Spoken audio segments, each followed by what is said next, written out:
আমার বড় ভাই পরিচালক মোহতারাম শেখ জালালউদ্দিন সাহেব, তিনি দিয়েছেন পরকাল।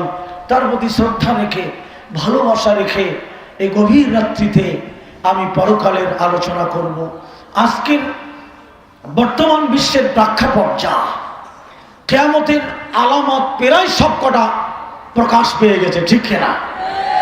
শেষ যেগুলি মোস্ট ইম্পর্টেন্ট যেগুলি আমার ভাইয়ের আলামত, সেইগুলি এখনো আসে নাই। যেমন ইমাম মাহদী আলাইহিস সালাতু সালামের আগমন, ঈসা আলাইহিস সালাতু সালামের আগমন, দাজ্জালের আগমন, ইয়াজুজ মাজুজের আগমন, ঠিক না? মানে বিশেষ যেগুলি প্রকাশ পাবে, যেগুলি প্রকাশ পালেই তো মানুষ সজাগ হয়ে যাবে, ইমাম মাহদী এসে গেছে, ঠিক না? কিন্তু তার আগ পর্যন্ত যে আলামতগুলি হওয়ার কথা, আমি কোরআন হাদিসে যতটুকু পেয়েছি, বুঝেছি, প্রায় সবকটাই এসে গেছে, অল্প কিছু বাকি রয়েছে। পশ্চিম দিকে সূর্য উদিত হওয়া, সূর্য উঠলেই তো তওবার দরজা বন্ধ, ঠিক না? বলেন ঠিক না? গুনাহ মাফ করার আর কোনো রাস্তা থাকবে না, থাকবে? হ্যাঁ, কিয়ামত আসন্ন, আর বেশি বাকি নেই, বাকি নেই। আল্লাহর নবী বলেন, মিশকাত ইবনে মাজাহ তিরমিজি, নবী বলেন এমন একটি জামানা আসবে, এমন একটি সময় আসবে, তোমরা অপেক্ষা করো কিয়ামতের, সেটা কিয়ামতের সময়। সেই জিনিসগুলি প্রকাশ পাওয়া মানে তোমরা আশঙ্কা করো যে কিয়ামত আসন্ন, কিয়ামত আসন্ন।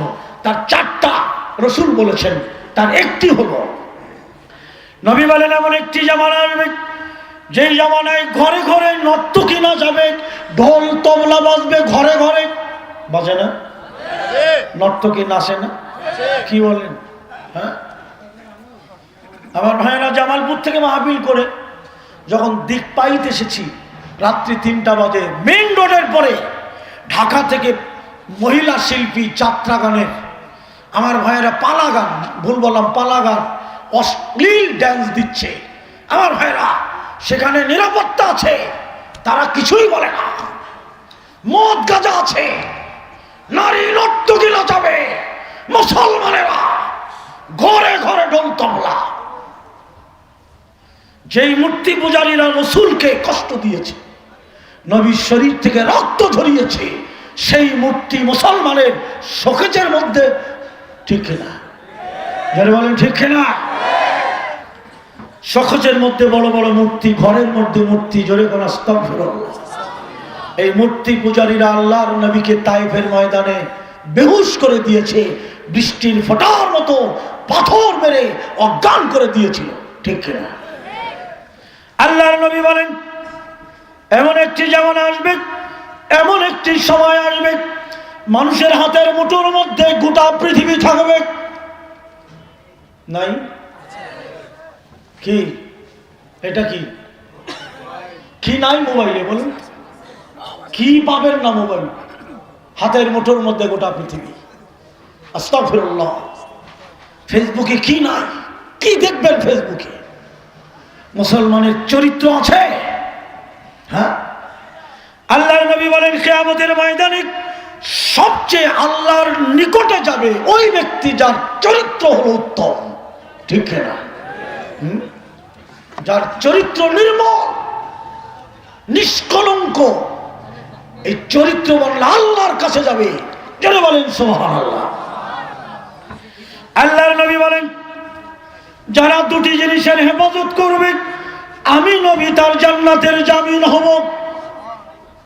সুবহানাল্লাহ বলবেন না? নবী বলেন একটি হলো দুই চোয়ালের মাঝখানের নরম জায়গাটা। কোনটা? সূরা মুমিন খুলে দেখেন 18 পারা। আল্লাহ পাক বলেন ওয়াল্লাযীনা হুম আনিল লাগবি মুরিদুন।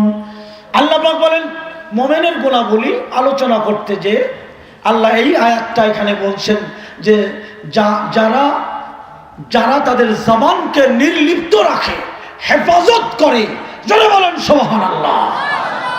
জবানের হেফাজত, জিহ্বাটা নরম কিন্তু তীক্ষ্ণ ধার, এটা দিয়ে মানুষ ঘায়েল করা যায় না? মানুষকে কষ্ট দেওয়া যায় না? যায় কিনা? মানুষকে কঠিন আঘাত দেওয়া যায়। কি দিয়ে?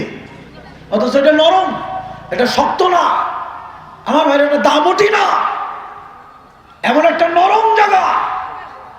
নবী বলছেন যারা জবানের হেফাজত করে, আল্লাহ বলছেন যাদের জবানকে নির্লিপ্ত রাখে আমার ভাইরা, হেফাজত করে, ওরা মোমেন, ওরা সফল কাম। এজন্য আল্লাহ পাক কোরআনে একটি সূরা নাজিল করেছেন। আল্লাহ পাক বলেন বিসমিল্লাহির রহমানির রহিম ওয়াইলুল লিকুল্লি হুমাযাতিল লুমাযা আল্লাযী জামা মালাহু আখলাদা মালাহু আদ্দাদা। আল্লাযী জামা মালাহু আখলাদা। আমার ভাইরা, আল্লাহ পাক বলেন দুই শ্রেণীর মানুষের প্রতি আল্লাহ আফসোস করেছেন। কি করেছেন? আফসোস করেছেন।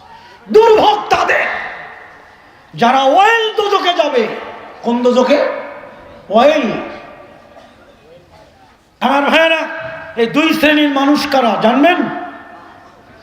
আল্লাহ পাক বলেন ওয়াইলুল লিকুল্লি হুমাযাতিল লুমাযা। আল্লাহ পাক বলেন যারা অগ্রে এবং পশ্চাতে মানুষের নিন্দে করে, গীবত করে, তহমত দেয়, গালমন্দ করে, অভিশাপ দেয়, এমন লোক নাই? এমন মহিলা নাই? নাই? আছে। রাসূলের এক মজলিসে একজন সাহাবী দাঁড়ালেন, সেই হাদিস বললেন, হে আল্লাহর নবী, একজন প্রসিদ্ধ মহিলা আছে যে মহিলা প্রচন্ড সালাত আদা করে, কোনো সালাত বাদ দেয় না, ফরজ পড়ে, সুন্নত পড়ে, নফল পড়ে, তারপরে তাহাজ্জুদ পড়ে। সাহাবীরা বললেন মাশাআল্লাহ, মারহাবা। বলেন আর একটা গুণ আছে, এই মহিলা প্রচন্ড সিয়াম পালনকারী মহিলা, ফরজ সিয়াম, সুন্নত সিয়াম, নফল সিয়াম, বৃহস্পতি শুক্র সাপ্তাহিক সিয়াম, মাসিক সিয়াম 13, 14, 15, আয়ামে 20, এরপরে আশুরা সিয়াম, এরপরে আরাফা সিয়াম, সব সিয়াম রাখে। সাহাবীরা বললেন মাশাআল্লাহ, মারহাবা। কটা হলো? কটা গুণ হলো? ওই সাহাবী বললেন আর একটা গুণ আছে মহিলার, প্রচন্ড দানশীল, সমানে দান করে, দিনে রাতে সকালে সন্ধ্যায়, সামনে পিছনে, ডাইনে বায়ে, এভাবে ওভাবে সমানে দান করে। সাহাবীরা বললেন মাশাআল্লাহ, মারহাবা। এই সাহাবী বলেন মহিলার একটা খারাপ গুণ আছে। কি গুণ আছে? বললেন এই মহিলার মুখ খারাপ। কি খারাপ? মুখ খারাপ। মহিলা পাড়ার মহিলাদের গীবত করে, তহমত দেয়, অভিশাপ দেয়, গালমন্দ করে, ঝগড়া বাঁধলে গালিগালাজ করে। জোরে কোন আস্তাগফিরুল্লাহ, আরো জোরে কোন নাউজুবিল্লাহ। আল্লাহর নবী শোনার পরে বললেন ওয়াজাবাত ওয়াজাবাত লাহুন নার, এই মহিলার জন্য জাহান্নাম ওয়াজিব হয়ে গেছে। এমন পুরুষ নাই? মহিলা নাই? আচ্ছা, আর একজন মহিলা সম্পর্কে সাহাবীরা দাঁড়িয়ে বললেন এই মহিলা এই প্রসিদ্ধ না, এই মহিলা সালাত আদা করে, শুধু ফরজ সালাত, অন্য সালাত পড়তে পারে না। এই মহিলা বেশি দান করে না, গরিব মানুষ, একটা পনিরের টুকরা হলো দান করে। এই মহিলা বেশি সিয়াম রাখতে পারে না, গরিব মানুষ, শুধু ফরজ সিয়াম রাখে। কিন্তু মহিলার মুখ মিষ্টি, এই জবান দিয়ে কারো কষ্ট দেয় না, এই জবান দিয়ে মিথ্যে বলে না, এই জবান দিয়ে কারো গালিগালাজ করে না, এই জবান দিয়ে তহমত দেয় না, অভিশাপ দেয় না, নিন্দে করে না, গালমন্দ করে না। এই মহিলার কাছে পাড়ার মহিলারা ভিড় জমায়।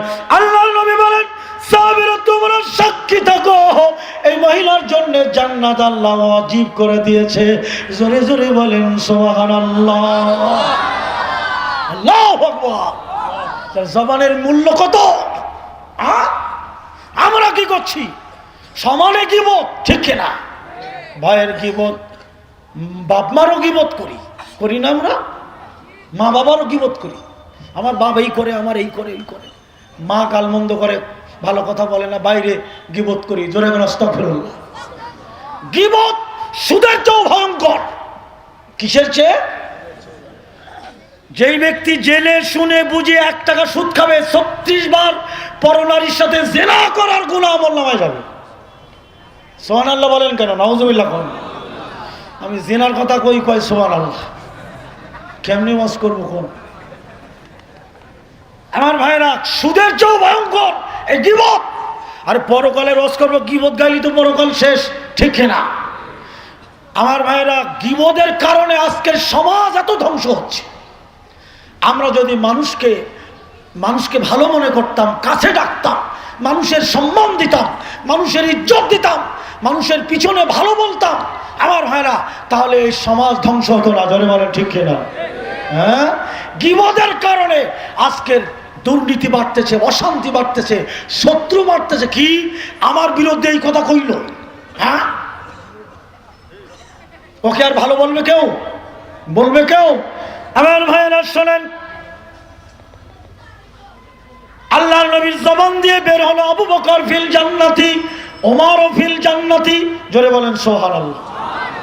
দুইজন সাহাবী আবু বকর ওমর রাদিয়াল্লাহু তাআলা আনহুর সম্পর্কে আমি যে হাদিসে যেটা পড়েছি সহিহ গীবতের অধ্যায়, আপনারা দেখবেন আবু বকর ওমরের গীবত ভাবা যায়? আগেই বলে নেই, অবাক হওয়ার কিছু নেই। আবু বকর ওমরের গীবত বুখারীতে এসেছে, গীবতের অধ্যায়। অনেকেই কল্পনা করতে পারছেন আবু বকর ওমর গীবত করেছেন, হ্যাঁ, কিন্তু তাদের মনের অজান্তে সেটা যে গীবত হয়েছে তারা বুঝতে পারেনি। কি গীবত? এইটা যদি গীবত হয় আমাদের পরিণতি কি হবে? কিসের পরকাল? পরকাল শেষ। আবু বকর ওমর সফরে বের হয়েছেন, আগে চলে গেছেন আল্লাহর নবী, সাথে নিয়েছে গোলাম। আরবের চিরাচরিত নিয়ম ছিল সফরে বের হলে গোলাম সাথে থাকবে, এখনো আছে। গোলাম নিয়ে বের হয়ে সফরে চলতে চলতে তারা তাঁবু গাড়লেন, আরাম করবে, রেস্ট করবে। তাঁবু গেড়ে তারা আরাম করতে যেয়ে তিনজন ঘুমালেন, আবু বকর ওমর এবং গোলাম। ঘুম থেকে জেগে গেলেন আবু বকর ওমর, গোলাম ঘুমিয়ে আছে। আল্লাহর কসম, যা হাদিসে এসছে আমি তাই বলছি, 19-20 করার ক্ষমতা আমার নেই, তাহলে আমিও ধরা খাবো। ঘুম থেকে দুই ব্যক্তি উঠলেন, দুই ব্যক্তির কথা আছে, আবু বকর ওমর।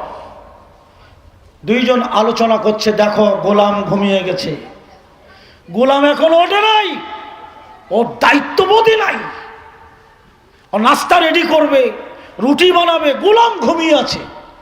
দুইজনে কথোপকথন, কে কোনটা বলেছে সেটা বলা হয়নি, আবু বকর ওমরের কথোপকথন।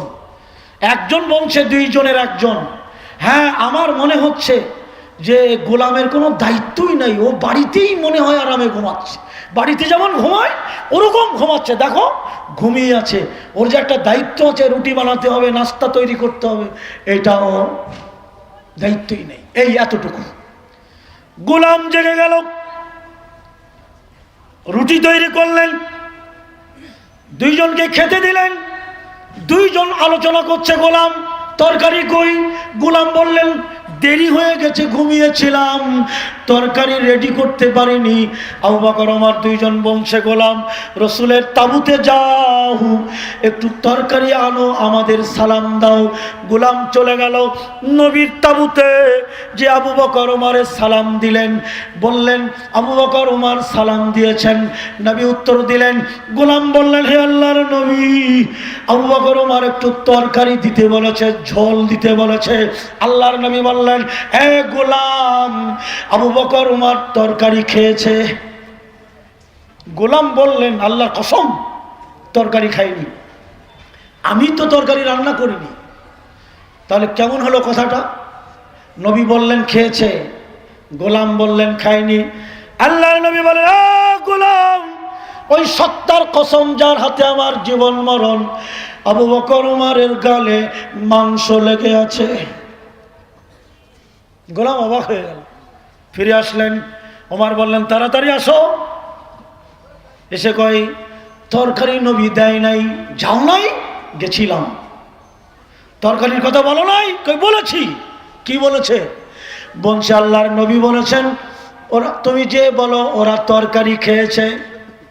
ওমর বলে, গোলাম, নবীর বিরুদ্ধে কথা বললে মাথা আলাদা করে দেব। গোলাম বললেন, এমন দৃষ্টতা আমার নেই। আল্লাহর কসম নবী বলেছেন আপনারা তরকারি খেয়েছেন। আবু বকর হতভম্ব মেরে গেলেন। আবু বকর আমার নবীর কাছে চলে গেলেন। যাওয়ার পরে বললেন, আল্লাহর নবী, গোলাম এসেছিল। কয়জি তরকারি চেয়েছিল? হ্যাঁ চেয়েছিল। আপনি বলেছেন আমরা তরকারি খেয়েছি, তরকারি তো গোলাম রান্না করিনি। নবী বললেন, আল্লাহর কসম তোমরা তরকারি খেয়েছ।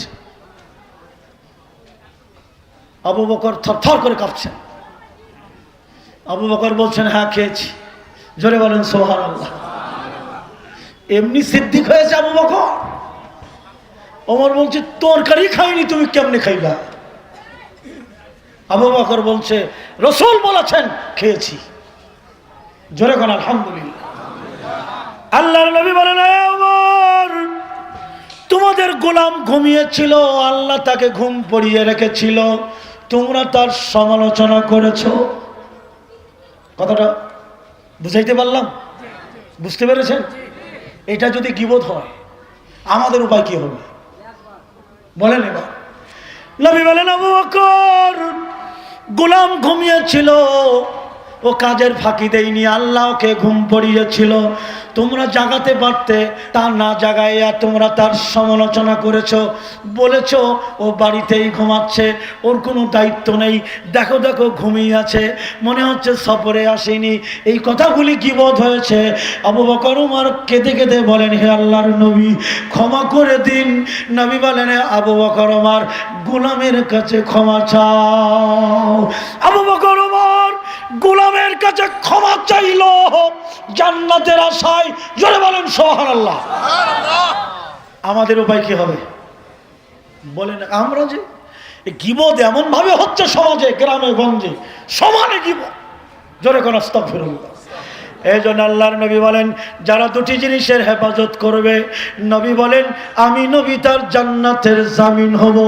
একটা হলো দুই চোয়ালের মাঝখানের জিহ্বাকে যারা হেফাজত করবে, দুই নম্বরে দুই উরুর মাঝখানের গোপন অঙ্গ গুপ্ত অঙ্গকে হেফাজত করবে।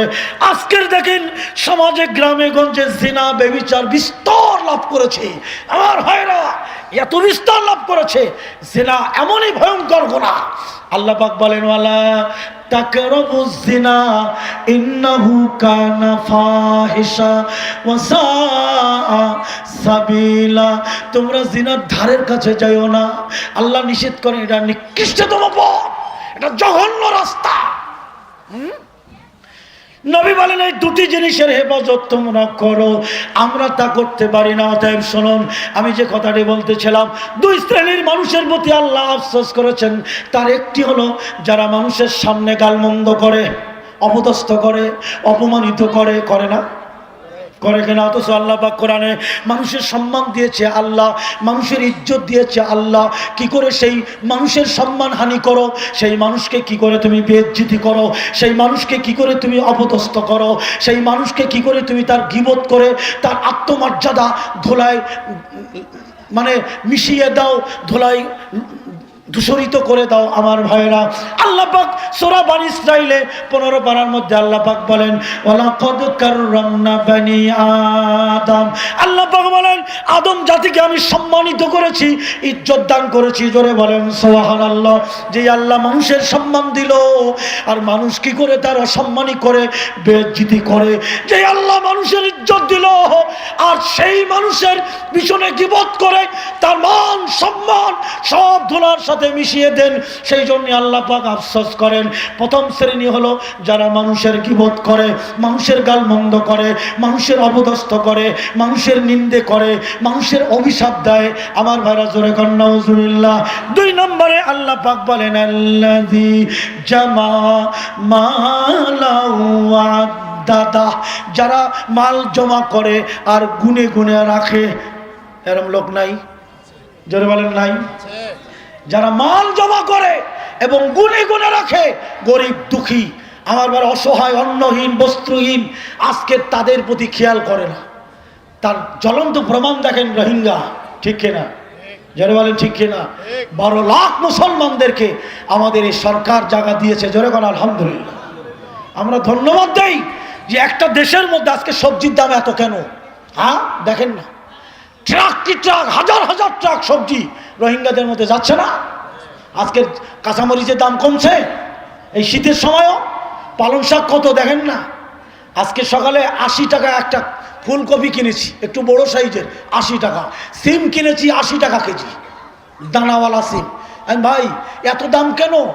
কয় আপনারা খবর রাখেন না, এই যে 12 লাখ মানুষ আমাদের খাদ্যখানা খাচ্ছে, আমাদের শর্ট পড়বে না, তারপরেও বাংলাদেশের মানুষ সন্তুষ্টি প্রকাশ করেছে, ঠিক কিনা?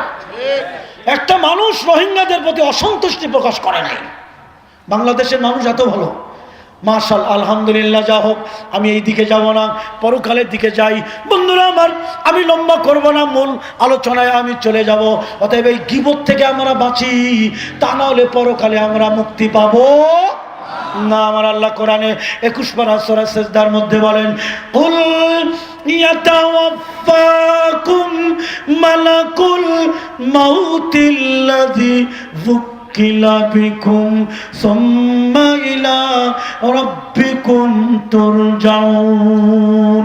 ভালো করে শোনেন, আল্লাহ পাক নবীকে নির্দেশ করলেন, কুল, হে নবী আপনি বলুন, ইয়াতাওয়াফাকুম মালাকুল মাউত। আল্লাহ পাক বলেন প্রতিটি মানুষের, আমার ভাইরা, প্রাণ হরণের দায়িত্বে নিয়োজিত আমি আল্লাহ মৌতের ফেরেশতা প্রস্তুত করে রেখেছি। আমার আল্লাহ পাক বলেন ইয়াতাওয়াফাকুম মালাকুল মাউত, প্রত্যেকটা প্রাণীর প্রাণ হরণের দায়িত্বে নিয়োজিত আমি আল্লাহ মৌতের ফেরেশতা প্রস্তুত করে রেখেছি। সুম্মা, অতঃপর, ইলা রাব্বিকুম তুরজাউন, তোমরা তোমাদের প্রতিপালকের দিকে প্রত্যাবর্তিত হবে, ফিরে যাবে। আমার ভাইয়েরা, মরণের চিন্তা করি না আমরা, মৃত্যু কোন মুহূর্তে এসে যাবে সে চিন্তাও আমরা করি না। আল্লাহর নবী বলেন, ওই ব্যক্তি বুদ্ধিমান যে ব্যক্তি তার মৃত্যুর কথা স্মরণ করে। রাজ্জিলু বিত তাওবাতে ক্বাবলাল মাউত, নবী বলেন মৃত্যুর আগে তওবা করে নাই, জাহান্নামের কথা ভেবে তওবা করে নাই, কবরের কঠিন আযাবের কথা ভেবে তওবা করে নাই। কবরের আযাবের কথা একটু না বললেই নয়। আল্লাহর নবীর একজন জলিল কদর সাহাবী, যার নামটা আপনারা সবাই জানেন, এই সাহাবীর নামটা শুনে নেন, হযরতে সাদ ইবনে মুআজ রাদিয়াল্লাহু তাআলা আনহু। তিনি ছিলেন আনসারী। তিনি এমন কোনো কাজ ছিল না যে কাজে সহযোগিতা করত না। নবী যখনই ডাক দিতেন তখনই সাদ চলে যেত। নবীর এমন কোনো কাজ ছিল না সাদ সেখানে অংশগ্রহণ করে নাই। আমার ভাইরা, সাদের মতো একজন জলিল কদর সাহাবী যিনি ছিলেন আনসার, তিনি সব সময় সাহায্য করতেন, মানুষের উপকারে এগিয়ে যেতেন, মানুষ বিপদে পড়লে সাহায্যে এগিয়ে যেতেন। সাদ ইবনে মুআজ, তার যখন মৃত্যু হলো, আল্লাহর কসম করে বলছি, আল্লাহর আরশ থরথর করে কেঁপে উঠল। কার মৃত্যুতে? সাদ ইবনে মুআজের মৃত্যুতে আল্লাহর আরশ কেঁপে উঠল। আল্লাহর নবী বলেন, সাহাবীরা শোনো, সাদের মৃত্যুতে আকাশের সব দরজা আল্লাহ খুলে দিয়েছে, একটা দরজা বন্ধ নাই। আল্লাহর নবী বলেন, সাহাবীরা শোনো, সাদের মৃত্যুতে আল্লাহ আকাশ থেকে তার জানাজায় 70,000 ফেরেশতা পাঠিয়েছে।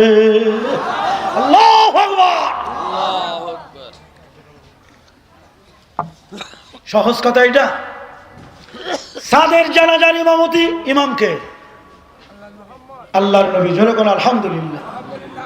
সাদের জানাজার ইমাম বিশ্ব নবী। আল্লাহু আকবার। এমন সৌভাগ্য কার হবে? সাদের ইমামতি করলেন আল্লাহর নবী, যার জানাজায় 70,000 ফেরেশতা। জানাজা শেষ হয়ে গেল, সাদের দাফন কার্য শেষ হয়ে গেল। আল্লাহর নবী তখনও আল্লাহর নবী সাদের কবরের পাশে। হঠাৎ করে নবী বলেন, ও সাহাবীরা, আমার সাদের জন্য তোমরা দোয়া করো। নবী কাঁদতেছেন, বললেন দোয়া করো। সাহাবীরা হতভম্ব মেরে গেলেন, কি বললেন নবী? নবী বলেন, সাদের কবর সংকীর্ণ হয়ে আসতেছে, সাদের কবর আরো চিপা হয়ে আসতেছে, সাদের জন্য দোয়া করো। আল্লাহর নবী দোয়া করতেই থাকলেন, দোয়া পড়তেই আসেন। কিছুক্ষণ পরে আল্লাহর নবী বলেন, সাদের কবর প্রশস্ত হয়ে গেছেন। জোরে বলেন সুবহানাল্লাহ। যার জানাজায় 70,000 ফেরেশতা, যার মৃত্যুতে আকাশের সাত দরজা খুলে গেল। যার মৃত্যুতে আল্লাহর আরশ কেঁপে উঠল, সেই সাদের জানাজায় সেই সাদের দাফন হলো, তার কবর সংকীর্ণ হয়ে গেল। আমার ভাইরা, আল্লাহর হযরত ওসমান রাদিয়াল্লাহু তাআলা আনহু কবরের পাশে এসে গড়াগড়ি দিতেন। সাহাবীরা বলেন, ভাই ওসমান, কবর দেখলে আপনি কেন এত কান্নাকাটি করেন? কবরের ধারে হযরত ওসমানের মতো একজন জান্নাতি খলিফা, যাকে আল্লাহর নবী বলেছেন ওসমান ফিল জান্নাতি, জোরে বলেন সুবহানাল্লাহ। এমন একজন জান্নাতি সাহাবীর কথা আল্লাহর নবী বললেন। আমার ভাইরা, সেই সাহাবী কবরের পাশে এত কাঁদা কাঁদতেন, তার দাড়ি ভিজে যেত, কবরে গড়াগড়ি দিত। সাহাবীরা বলতেন, হে ভাই ওসমান, রসুলের মজলিসে নবী জাহান্নামের কথা বলতো, জাহান্নামের ভয়াবহ আযাবের কথা রসুলের মজলিসে আমরা শুনেছি, নবীর মজলিসে তুমিও শুনে এত কান্নাকাটি করো না, কবর দেখলে এত কান্নাকাটি কেন করো? আমার ভাইরা, হযরত ওসমান বলেন, কবর হলো কীটপতঙ্গের ঘর, কবর হলো পোকামাকড়ের ঘর, কবর হলো একাকিত্বর ঘর, কবর হলো বারজাকি ঘর, যেই জায়গায় একা ছাড়া দুজন পাওয়া যাবে না। এই জায়গা যদি মুক্তি না পাই, বাকি মঞ্জিলগুলি আমরা মুক্তি পাবো? ধরে বলেন, পাবো? পাবো না। আমার ভাইরা, সেই জন্য নবী বলেন, আজ্জিলু বিত-তাওবাতি ক্বাবলাল মাউত, তোমরা মৃত্যুর আগে তওবা করে নাও। তওবার এত দোয়া আল্লাহ দিয়েছে কোরআনে, আমার হাদিসের মধ্যে এসেছে তওবার কত দোয়া। পরিতাপের বিষয়, আমরা তওবা করতে জানি না। তওবার জন্য হুজুরের দরবারে, বাবার দরবারে, ফাইল্লা পাগলার মাজারে, ফসি পাগলার মাজারে, কাইল্লা মাস্তানের মাজারে, মুসা পাগলার মাজারে, নেংটা বাবার মাজারে যায় না? কি কোন যায় না? জোরে কোন আস্তাগফিরুল্লাহ। আল্লাহ পাক বলেন, হে নবী, আমি আল্লাহ সম্পর্কে আমার বান্দারা যদি আপনার কাছে জিজ্ঞেস করে, আবারও বলি, হে নবী, আমি আল্লাহ সম্পর্কে আমার বান্দারা আপনার কাছে যদি জিজ্ঞেস করে, আপনি বলে দিন, আমি আল্লাহ আমার বান্দার ঘাড়ের রগের চেয়েও আরো নিকটে।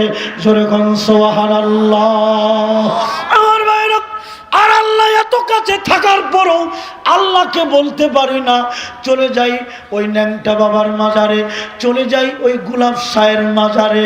জোরে কোন আস্তাগফিরুল্লাহ, আর জোরে কোন নাউজুবিল্লাহ। না, মাজারে পয়সা দেওয়া, মাজারে চুম্বন করা, মাজারে সেজদা করা, মাজারে মান্নত করা, মাজারে খাসি দেওয়া, মাজারে গরু দেওয়া বিলকুল শিরক। কি আপনাদের কোনো আপত্তি আছে? আছে? শোনেন একটা কোরআনের আয়াত।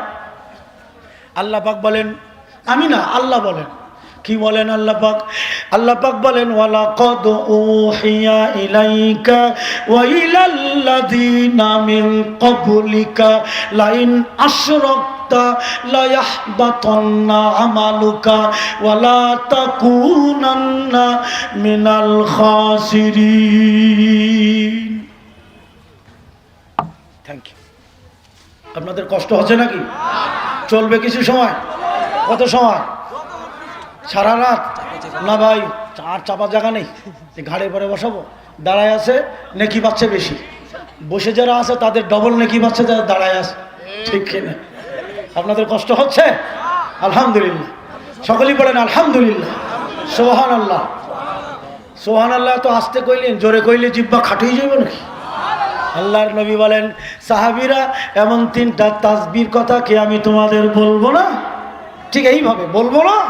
নবী বলছেন, এমন তিনটা তাসবির কথা কি আমি তোমাদের বলবো না? সাহাবীরা বলেন, বলেন। আল্লাহর নবী বলেন, কারো আমল নামায় যদি মরুভূমির বালুকা রাশির মতো গুনাহ থাকে, কারো আমল নামায় যদি উহুদ পাহাড় পরিমাণ গুনাহ থাকে, কারো আমলনামায় যদি সমুদ্রের ফেনার রাশির মতো গুনাহ থাকে, তাসবিহ অধ্যায় সহিহ বুখারী। আল্লাহর নবী বলেন, সেই তিনটা তাসবিহ পাঠ করলে আমার উম্মতের জীবনের সব গুনাহ মাফ হয়। সাহাবীরা বলেন, হে আল্লাহর নবী, সেই তিনটা তাসবিহ কি? আল্লাহর নবী বলেন, কেউ যদি একবার পড়ে সুবহানাল্লাহ, এইভাবে পড়তে হবে, সুবহানাল্লাহ, আলহামদুলিল্লাহ, আল্লাহু আকবার। জিকির করে দেখবেন, সুবহানাল্লাহ সুবহানাল্লাহ সুবহানাল্লাহ সুবহানাল্লাহ, আল্লাহ সুন্দর না, পবিত্র না, সুবহানাল্লাহ সুবহানাল্লাহ হলো সুবহানাল্লাহ। কয় জায়গায় টান? কয় জায়গায়? তা আমি কি করলাম? জিকির ওইভাবে হবে না। জিকির আছে, সেই জিকির, শরঈ পদ্ধতিতে জিকির। এই আলোচনা আমার ইউটিউবে আছে, শামসুর রহমান আজাদি দিয়ে সার্চ করবেন, সব বেরিয়ে যাবে। জিকির নাই আমাদের, জিকির সব বেদাতি জিকির। জোরে কোন আস্তাগফিরুল্লাহ, জোরে কোন নাউযুবিল্লাহ। আমার ভাইরা, আফজল জিকির লা ইলাহা ইল্লাল্লাহ, লা ইলাহা ইল্লাল্লাহ। লা নাই, ইলাহা কোন ইলাহ আছে? ইল্লাল্লাহ, আল্লাহ ছাড়া। ঠিক কিনা? এখন যদি জিকির করি লা ইলাহা ইল্লাল্লাহ, আল্লাহ বাদে মাবুদ আছে, লা ইলাহা ইল্লাল্লাহ, লা ইলাহা ইল্লাল্লাহ, লা মানে আছে, যেমন লা রাইবা ফি, এই কিতাবের মধ্যে কোনো সন্দেহ নাই। কি দিয়ে আসলো? লা মানে নাই। তাহলে ওই জিকির কেমনে হবে? আবার জিকির করে ইল্লাল্লাহ ইল্লাল্লাহ ইল্লাল্লাহ, করে কিনা? করে কিনা? আমার ওই ভাইজানদের বলবো, ভাইজান আমি তোমার ভাই, তুমি যে আমার ভাই, আমি তোমার বন্ধু, তুমি আমার বন্ধু ভাই। তুমি ভালো করে শোনো, জিকির করলে শরঈ পদ্ধতিতে জিকির করো, যেভাবে নবী বলেছেন। জিকির 4টা কালেমার পরে জোরে কর মারহাবা। ও ভাই, বিদাতি জিকিরটা তুমি করো না, শুধু জিকির করবা ইল্লাল্লাহ। হাদিস কোরআনে কোথাও দেখাতে পারবা না। আমি চ্যালেঞ্জ ছুড়ে দিলাম, ইল্লাল্লাহ ইল্লাল্লাহ মানে আল্লাহ ছাড়া, আল্লাহ বাদে, আল্লাহ ছাড়া। আল্লাহ ছাড়া কি কোন? আবার জিকির করছে আল্লাহ আল্লাহ আল্লাহ আল্লাহ আল্লাহ। আল্লাহকে ডাকবেন, কিভাবে ডাকবেন? আল্লাহু আকবার, ইয়া আল্লাহ তুমি সর্বশ্রেষ্ঠ। ঠিক কিনা? বাংলায় যদি বলেন ইয়া আল্লাহ মাফ করো, ঠিক কিনা? আবার এটা কয় না, এখন মানুষ কয় ইয়া আল্লাহ রাসূল আল্লাহ মাফ করো। ডাকলো কয়জনকে? মাফ করবে কয়জন? গাড়ি চালায়, রিক্সাওয়ালা, ঠেলা গাড়িওয়ালা, কামলাওয়ালা, তরকারিওয়ালা, মুরগিওয়ালা, গোশওয়ালা, প্রায় দেখি ইয়া আল্লাহ রাসূল আল্লাহ মাফ করো। ডাকলো কয়জনকে? মাফ করার মালিক কয়জন? হামজা বিন রাদিয়াল্লাহু তাআলা আনহু قال قال رسول الله যখন সাল্লাল্লাহু আলাইহি ওয়াসাল্লাম ইযা সাআলতা ফাসআলিল্লাহ, রাওয়াহু মুসলিম। আও কামা ক্বালা নবী সাল্লাল্লাহু আলাইহি ওয়াসাল্লাম। আমি বলিনি, হযরত জাবির রাদিয়াল্লাহু তাআলা আনহু থেকে বর্ণিত, তিনি বলেন আল্লাহর নবী বলেছেন, তোমরা যখন কোনো কিছু চাইবে কার কাছে? আরো জোরে, কার কাছে? ভালোর মালিক, মন্দের মালিক, রোগের মালিক, শেফার মালিক, কল্যাণের মালিক। মানুষের জীবনের চাওয়া পাওয়া, কামনা বাসনা কার কাছে? আরো জোরে বলেন সুবহানাল্লাহ। আমার আল্লাহর নবী বলেন ইযা সালতা ফাসআলিল্লাহ, তোমরা যখন কোনো কিছু চাইবে কার কাছে? আল্লাহর কাছে। 84 বছর বয়সে ইব্রাহিম নবী আল্লাহর কাছে দোয়া করলেন, ওগো আল্লাহ, বৃদ্ধ হয়ে গেছি মাবুদ গো, একটা সন্তান আমারে দিলা না। আল্লাহ, 84 বছর বয়স হয়ে গেল আমার, একটা সন্তান তুমি দিলা না। সন্তান চাইলো কিভাবে? দেখেন ও আমার ঢাকার ভাইয়েরা, আমি আপনাদের ভাই, আবারও বলি আমি আপনাদের দ্বীনি ভাই, আপনারা আমার ভাই। ইব্রাহিম নবী সন্তান চাইলো কার কাছে? আল্লাহর কাছে। কি বলে? রব্বি হাবলি মিনাস সালিহিন। আল্লাহ, হে আমার প্রতিপালক। রব মানে প্রতিপালক, যিনি প্রতিপালন করেন এই জগৎ সমূহকে, তিনি প্রতিপালক। বললেন রব্বি হাবলি মিনাস সালিহিন, হে আল্লাহ আমাকে একটি সৎকর্মশীল সন্তান তুমি দান করো।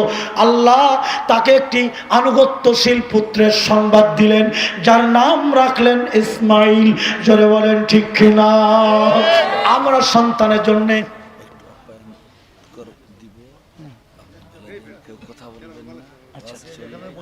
আলহামদুলিল্লাহ, আপনারা যার যার জায়গায় অবস্থানে যেখানে আছেন ওইভাবেই থাকবেন।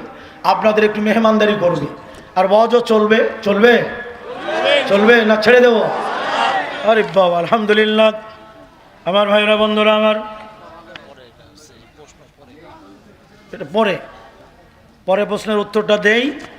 এবার ভাইয়েরা বন্ধুরা আমার, আপনারা বসবেন।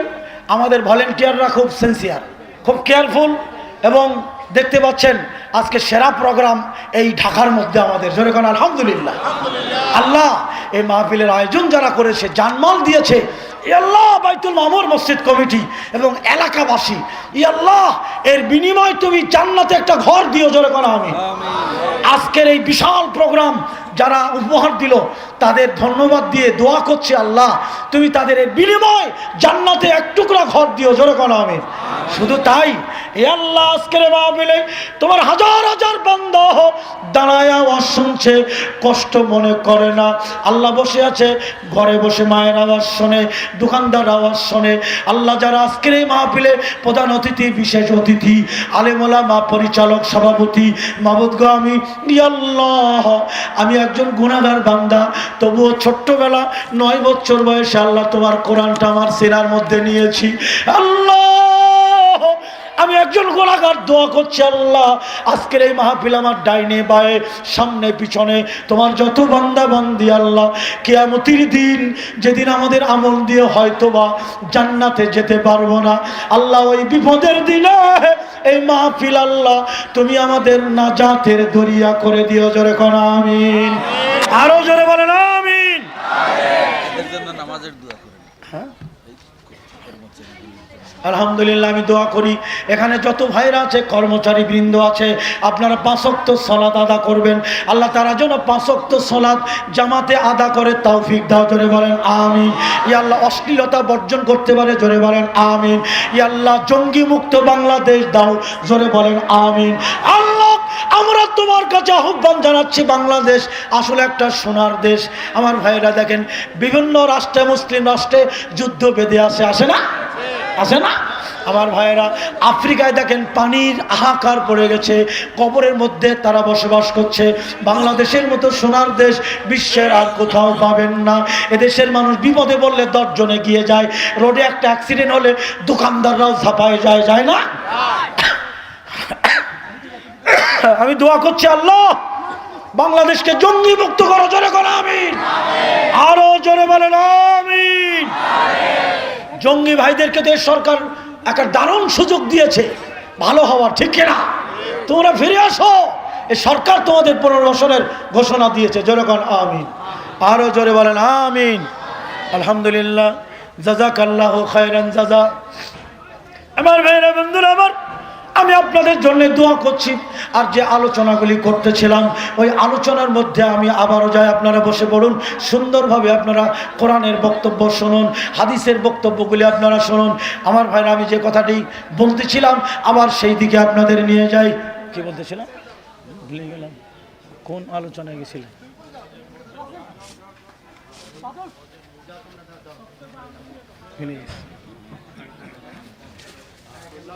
কোন আলোচনায় ছিলাম আমি? হ্যাঁ, মোস্ট ওয়েলকাম, আহলান সাহলান। রাইট। আল্লাহ আপনাদের উত্তম জাযা দান করুন। ইব্রাহিম নবীর সন্তান চাইল কার কাছে? এই কথা মনে করাই দিয়ে আমার 4 ঘন্টার ওয়াজ মনে পড়ে গেল। এখন যদি 4 ঘন্টা যাই বাঁধবে না।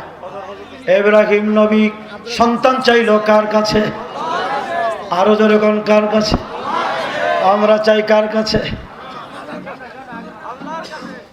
কেমনে তুমি বলো, কেমনে বলো কেউ ফেরে না খালি হাতে খাজারে তোর দরবারে।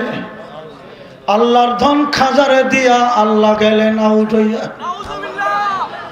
খাজা মঈনুদ্দিন চিশতি রহমাতুল্লাহ এই কথা বলে গেছেন নাকি? না, এই কথা তিনি বলেন নাই। আপনি কেন বলবেন? আল্লাহর কাছে চাওয়ার পদ্ধতি, প্রসেস আল্লাহ কোরআনে জানাই দিয়েছে। জনগণ সুবহানাল্লাহ। দ্বিতীয় পারা সূরা বাকারা আল্লাহ পাক বলেন, ইয়া আইয়ুহাল্লাযীনা আমানুস্তাঈনু বিসসবরি ওয়াসসালাহ।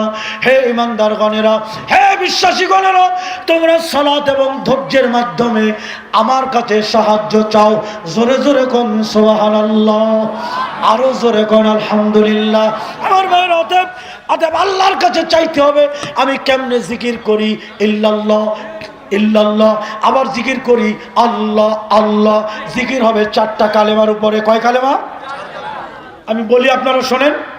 সুবহানাল্লাহ, আলহামদুলিল্লাহ, ওয়ালা ইলাহা ইল্লাল্লাহ, আল্লাহু আকবার। কটা হলো? সুবহানাল্লাহি আলহামদুলিল্লাহ ওয়ালা ইলাহা ইল্লাল্লাহ, আল্লাহু আকবার। এই চারটা কালেমার উপরে নীরবে নিভিতে একাকী, সকালে, সন্ধ্যা, দুপুরে, বিকেলে, রাতে, যে কোনো সময় আপনি নীরবে আল্লাহর জিকির করেন আমার ভাইয়েরা। তাই তো আল্লাহর নবী বলেন, যারা তিনটা তাসবিহ পড়বে, নবী বলেন এই তিনটা তাসবিহ যারা পাঠ করবে আমার উম্মতের জীবনের সব গুনাহ মাফ হয়।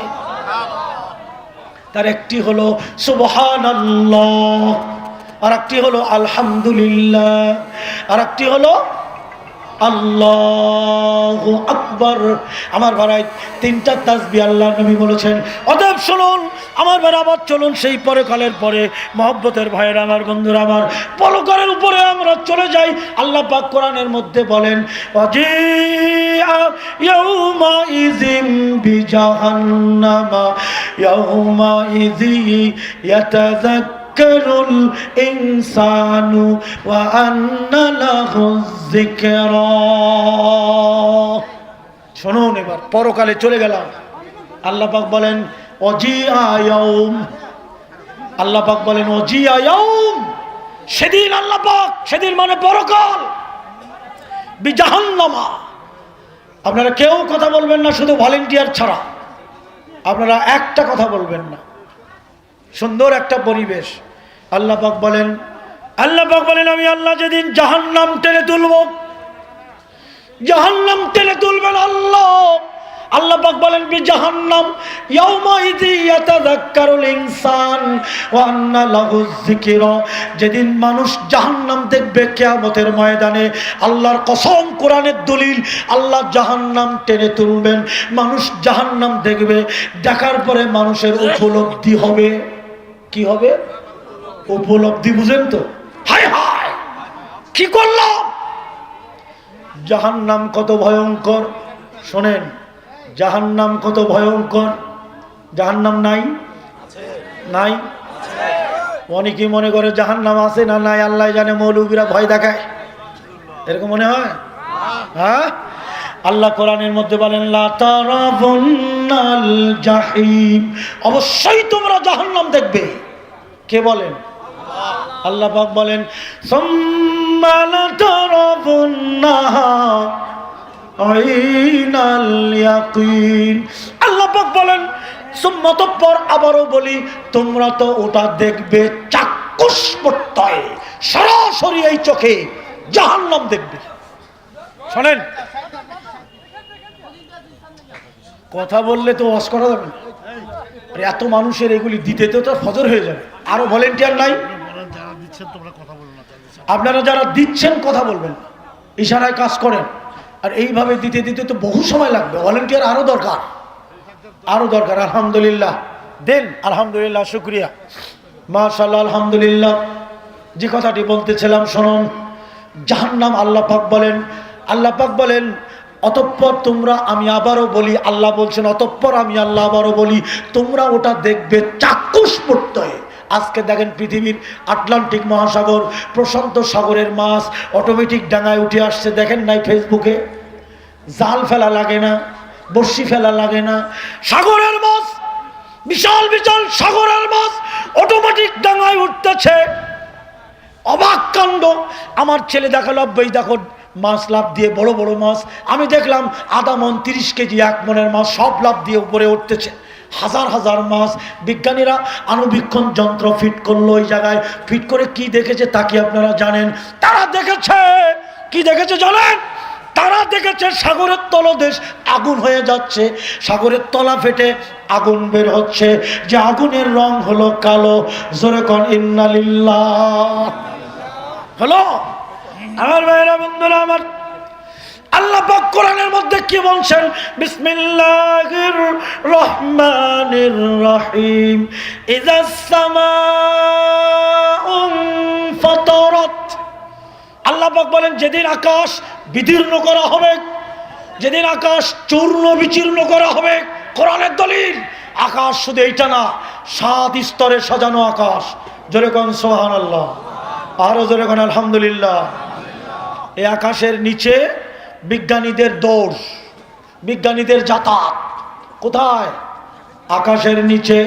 এই গ্রহ নক্ষত্র, গ্যালাক্সি, মিল্কওয়ে, তারকাপুঞ্জ, চন্দ্র, সূর্য, গ্রহ সব প্রথম আসমানের নিচে। জোরে বলেন সুবহানাল্লাহ। প্রথম আসমানের নিচে। তাহলে একটু বলি, মেরাজের রাত্রিতে জিবরাইল রসুলকে নিয়ে যখন মসজিদুল আকসা থেকে প্রথম আকাশে ওঠে, প্রথম আকাশে ওঠার পরে জিবরাইল প্রথম আকাশের যে রক্ষী আছে, দারোগা, তাকে বলা হচ্ছে দরজা খুলে দাও। মেরাজের বর্ণনা বুখারী। তো প্রথম আসমানের রক্ষী বলছে, আপনার সাথে উনি কে? জিবরাইল বলছেন মুহাম্মদ সাল্লাল্লাহু আলাইহি সাল্লাম। রক্ষী বলছে, তাকে কি ঢোকার অনুমতি দেওয়া হয়েছে? শুনতেছেন কথাটা? জিবরাইল বলে, হ্যাঁ, তাকে অনুমতি দেওয়া হয়েছে। তাহলে প্রথম আসমান ভেদ করে যাওয়ার ক্ষমতা পৃথিবীর কারণে। যখন সুবহানাল্লাহ। আমার ভাইরা, জিবরাইল বললেন অনুমতি দিয়েছেন আল্লাহ। তখন দরজা খোলা হলো। এই 7 স্তরের আকাশ চূর্ণ বিচূর্ণ করা হবে। আল্লাহ পাক তাই সূরা ইনফিতরের মধ্যে বলেন, ইযাস সামাউ ফাতারাত, এই আকাশ বিদীর্ণ করা হবে, চূর্ণ বিচূর্ণ করা হবে। ওয়াইজাল কাওয়াকিবু ইনতাসারাত, গ্রহ নক্ষত্র তারকাপুঞ্জ সব ঝরে পড়বে। আল্লাহু আকবার। আমার ভাই, আল্লাহ পাক বলেন, ওয়াইজাল কুবুর বুসিরাত ওয়াইজাল বিহারু ফুজ্জিরাত। আল্লাহ পাক বলেন, যেদিন সাগর উত্তাল হবে। এই দলিলটা পেয়ে গেলাম। সাগর কি হবে? কিরকম উত্তাল হবে? ইমাম ইবনে তাইমিয়া তার বিশ্ববিখ্যাত তাফসিরের মধ্যে বলেন, ইমাম ইবনে কাসির তার এই ব্যাখ্যা তাফসিরে দেখবেন। আমার ভাইরা, সাগর উত্তাল হবে, আকাশ চুম্বী হয়ে যাবে সাগর। সাগরের পানি হবে হাইড্রোজেন, পেট্রোল, গন্ধক, বারুদ। আমার ভাইরা, গোটা সাগর আগুন হয়ে যাবে। আর আজকের আমার ভাইরা, সাগরের তলদেশে মাছ দাঁড়ায় না, সাগর ফেটে, তলদেশ ফেটে আগুন বের হচ্ছে। বন্ধুরা আমার, বিজ্ঞানীরা দেখে আগুন বের হচ্ছে, মাটির নিচে আগুন। হ্যাঁ, আমার পরকাল আর বেশি বাকি নাই, বেশি দেরি নাই। আপনারা ড্রাগ, মদ, গাঁজা থেকে ফিরে আসুন, তওবা করুন। মনে রাখবেন, মদখোর ব্যক্তিদের কোনো ইবাদত, আমার ভাড়া নেশাখোর ব্যক্তির কোনো ইবাদত আল্লাহর কাছে কবুল হয়। আল্লাহর নবী বলেন, কুল্লু মুস্কিরিন খামরুন ওয়া কুল্লু খামরিন হারামুন, যাবতীয় নেশা মদ। আজকে যুব সমাজ ধ্বংস হয়ে গেল। যুবক, তুমি মদ খাচ্ছ, ফিরে আসো। যুবক শোনো, রসুলের একটি হাদিস। আল্লাহর নবী বলেন, মদখোর ব্যক্তি যখন কবরে যাবে, তিরমিজি, ইবনে মাজাহ 2811 309 হাদিসখানা খুলে দেখবেন। নবী বলেন, মদখোর ব্যক্তিরা কবরে যাবে, মদখোর মরুক আর সুদখোর মরুক আর জেনাখোর মরুক, কবরে যখন দেওয়া হয় তার মাথাটা কাবার দিকে দেওয়া হয়। হয় কিনা? হয় কিনা? কাবা আমাদের পবিত্র জায়গা, ঠিক কিনা? কবরে 2 জন বধির ফেরেশতা আসবে, চোখে দেখে না, কানেও শোনে না, এর নাম বধির, ঠিক কিনা? আমার ভাই, 2 জন ফেরেশতা ওই মদখোরের মুখে লাথি মারবে, মাথা চূর্ণ বিচূর্ণ হয়ে যাবে, আবার মাথা পূর্ণ হবে, আবার মাথা ঘুরে যাবে। আর ওই 2 বধির ফেরেশতা বলবেন, নেশাখোর ব্যক্তি, মদখোর ব্যক্তির এই মুখটা কাবার দিকে থাকবে না, কিয়ামত পর্যন্ত মারতে থাকবে। জোরে কোন ইন্নালিল্লাহ, আরো জোরে কোন নাউজুবিল্লাহ। আমার ভাইরা, নবী বলেন, কুল্লু মুস্কিরিন খামরুন ও কুল্লু খামরিন হারামুন। জোরে কোন নাউজুবিল্লাহ। প্রত্যেক নেশা খামর, মদ, আর মদ হারাম। পুরান ঢাকা থেকে একবার আমার কাছে ফোন করলো এক ঢাকার লোক, নাম শুনেন না। আমার কয়, হুজুর, আমি পুরান ঢাকা থেকে ফোন করছি, বলেন। কই খতিব সাহেব বলছেন? আমি জি বলেন খতিব সাহেব। কই শামসুর রহমান আজাদি? আমি হ্যাঁ বলেন। কয় উস্তাদজি, ফোন করছি, আজকের একটু পানি পুনি খাওয়ান যাইব? হ্যাঁ, পানি খান, সমস্যা নেই তো। কয় উস্তাদজি, আজকের একটা অনুষ্ঠান আছে, আমি তো ওটা ছেড়েই দিয়েছি, শুধু আজকের দিনটা একটু পানি পুনি খাওয়ান যাই, তো আপনি একটু বলেন। শুধু আজকের দিনটা আমি, হ্যাঁ পানি খান, সাদা পানি খান, ওই পানি না, দামি পানি, আমি দামি পানি 7 আপ খান, মেরিন্ডা খান, এইটা খান, সমস্যা নাই। উস্তাদজি কথা কেমনে কই আপনারে, আজকে একটা বিয়ের অনুষ্ঠান, বন্ধুরা ধরছে, আজকে একটু ওই বিদেশি দামি পানি, বুঝেন নাই? আমি তো বুঝে ফেলেছি, আমিও পেঁচাচ্ছি, ওর নামটা বলো। দামি পানি কি পানি? মাম পানি। উস্তাদি এটা তো বাইরের পানি। কি পানি? মিনারেল ওয়াটার পানি। উস্তাদি এটা হলো দামি জিনিস, খাইলে মাথা ঘোরায় না। জোরে কোন আস্তাগফিরুল্লাহ, জোরে কোন নাউযুবিল্লাহ। আমি তাকে হাদিসটি শোনালাম, যখন মদ ছেড়ে দিয়েছেন খাইয়েন না, খাইয়েন না। আমার ভাইরা, বন্ধুরা, আমার মদ খাওয়া ব্যক্তিরা, আমার ভাইরা জাহান্নামের মধ্যে চরকার মতো ঘুরতে থাকবে। গাদা যেমন ঘোরে, আর পেটের নাড়ি বুড়ি বের হয়ে যাবে। আল্লাহকে বলবে, আল্লাহ মৃত্যু দাও, আল্লাহ মরণ দাও, মৃত্যু দাও। আল্লাহর পক্ষ থেকে বলা হবে, লা ইয়ামুতু ফিহা ওয়ালা ইয়াহইয়া, তারা মরবেও না, তারা বাঁচবেও না। তার আজকের পরিস্থিতি দেখেন, দুনিয়ার পরিস্থিতি। আমার ভাইরা, আল্লাহ পাক এবার বলেন, ওয়াইজাল কুবুর বুসিরাত, যেদিন কবর সমূহ উন্মুক্ত করে দেওয়া হবে, ভয়াবহ পরকাল, কবর উন্মুক্ত করে দেওয়া হবে। মানুষ এক মহান সত্তার দিকে পাগলের মতো দৌড় দিতে থাকবে, উলঙ্গ হয়ে। কেউ কারোর দিকে চাওয়ার সুযোগ থাকবে না, সুযোগ থাকবে না। আমার ভাইয়েরা, পরকাল আছে, মরে লাগে, যে মরবে ওর পরকাল শুরু হলো, ঠিক কিনা? যারা বলেন ঠিক কিনা? এরপরে আল্লাহ পাক বলেন, আলিমাত নাফসুম মা কদ্দামাত ওয়া আখারাত, সেদিন প্রত্যেককেই জানবে, জেনে যাবে সে অগ্রে এবং পশ্চাতে কি প্রেরণ করেছে, সে পরকালের জন্য কি পাঠিয়েছে, সেটা সে জেনে যাবে। আমার ভাইরা, মরলেই তো শেষ, দুনিয়া শেষ। সেজন্য কবি বলেন, গোরস্থানের একটু মাটি বাইনা করে না করে, গোরস্থানের একটু মাটি বাইনা করে না।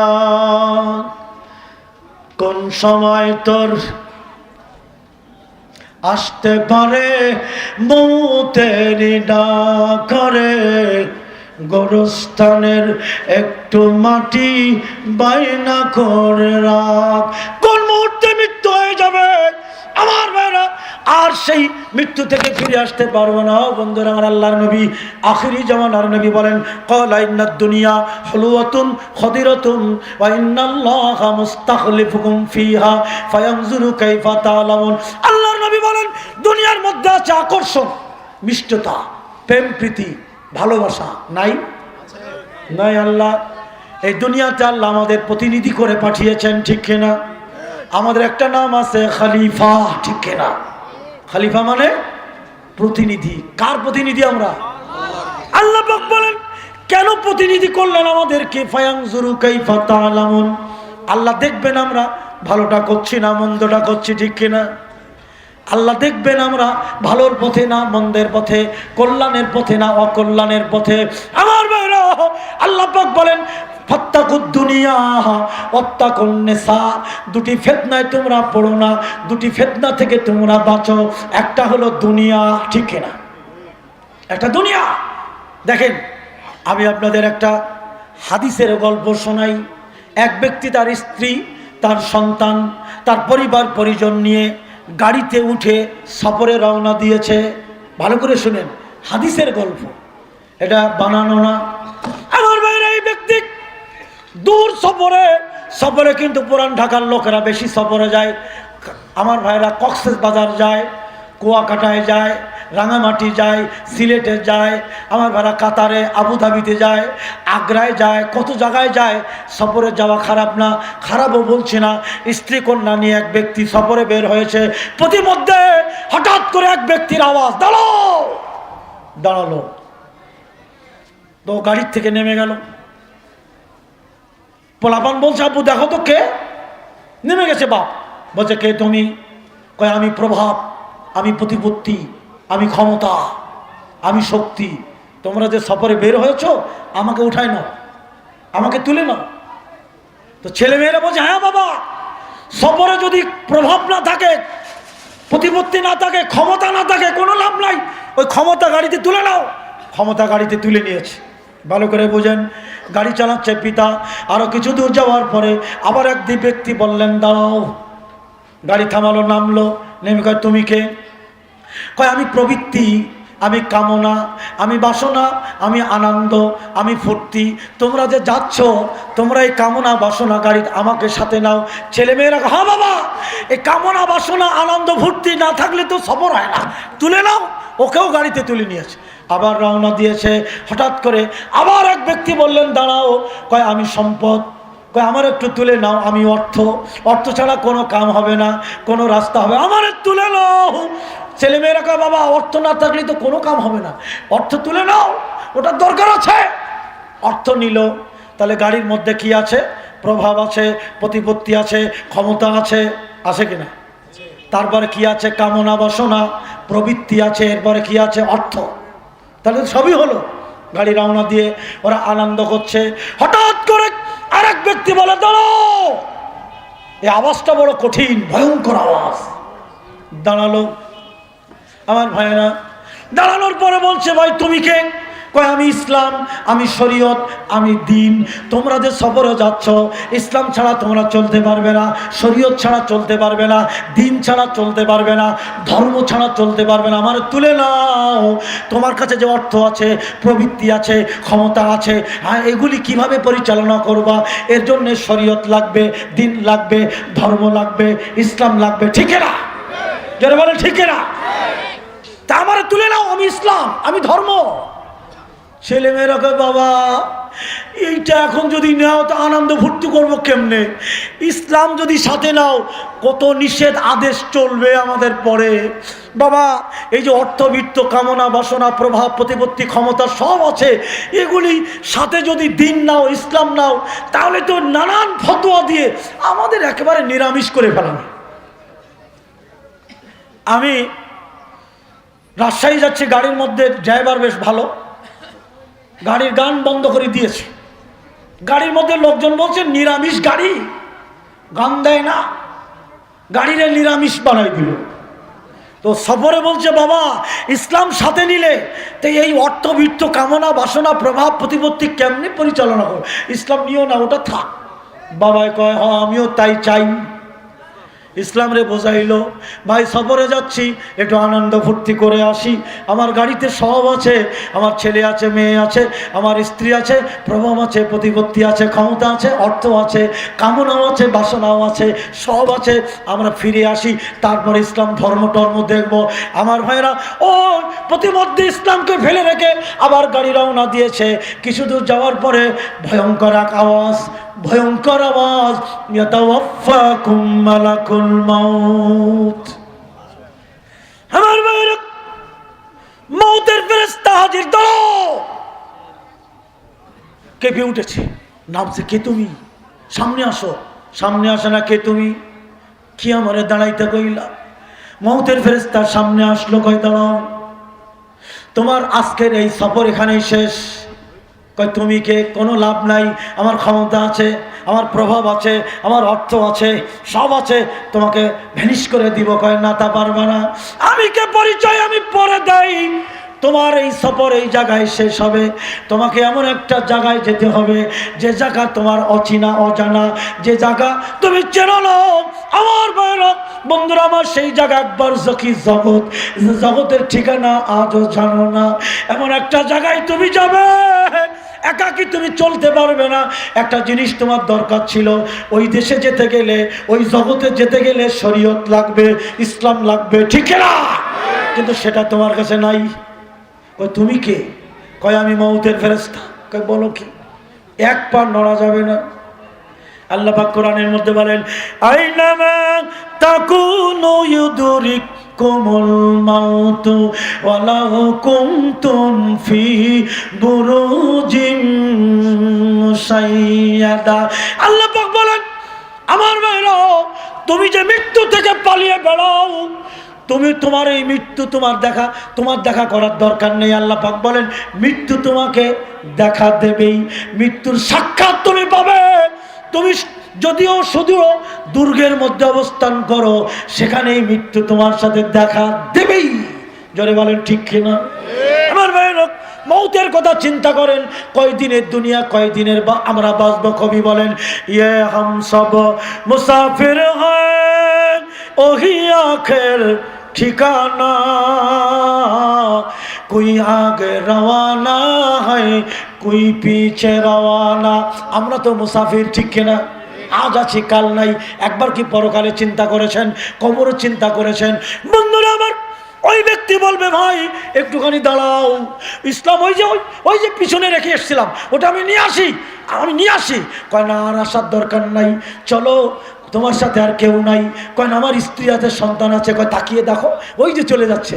ওরা বুঝে গেছে তুমি পরজগতে যাচ্ছ, ওরা বুঝে গেছে তোমার দিন শেষ। ওই যে তোমার সন্তান আমার তোমার সাথে নাই, ওই যে গাড়ি চলে যাচ্ছে।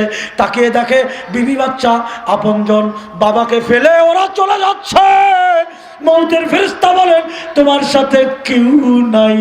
আমার আল্লাহ পাক বলেন বান্দারে, এ বান্দা, কিয়ামতের ময়দানে তুমি জাহান্নাম দেখার পরে তুমি বলবা ইয়াউমা ইযি ইয়াতাযাক্কারুল ইনসান ওয়া আন্না লাহু যিকরা। সেদিন মানুষের উপলব্ধি হবে, হায় হায় করলাম কি। ইয়াকুলু, মানুষ সেদিন বলবে ইয়া লাইতানি কদ্দামতু লিহায়াতি, আমি যদি আমার জীবনের জন্য কিছু অগ্রিম প্রেরণ করতাম পরকালের জীবনের জন্য। আমার ভাইরা, আল্লাহর নবী বলছেন নাজাত হলো তিনটা জিনিসে। এক নম্বরে আকাল আল হালালি, হালাল রুজি। তাছাড়া পরকাল আমার বিষয় দিয়েছেন নাজাত পাবো, জোরে কোন পাবো? কি রুজি? আরো জোরে। ইবাদত কবুলের পূর্ব শর্ত হলো হালাল রুজি। আমি প্রায় বলি রিক্সা চালায় খাবো, তবুও হারাম খাবো না। তরকারিওয়ালা হব, বেগুনওয়ালা হব, চাওয়ালা হব, ঠেলা গাড়ি চালাবো, তবুও হারাম খাবো না। হারাম রুজি ইবাদত কবুল করবে, জোরে কোন করবে? আমার আল্লাহ পাক বলেন হালালান তয়্যিব, তোমরা বিশুদ্ধ জিনিস খাও, হালাল বস্তু খাও। আমার ভাইরা, নবী বলেন আকালাল হালালি, নাজাত তিনটা জিনিসে। এক নম্বরে হালাল রুজি। কই আজকের হারামে সয়লাভ হয়ে গেছে টাকা। আল্লাহর নবী বলেন কিয়ামতের আরেকটা আলামত হলো আমার ভাইরা, কোনটা হালাল কোনটা হারাম এটার বাস বিচার মানুষ করবে না। অথচ আল্লাহ পাক হালালকে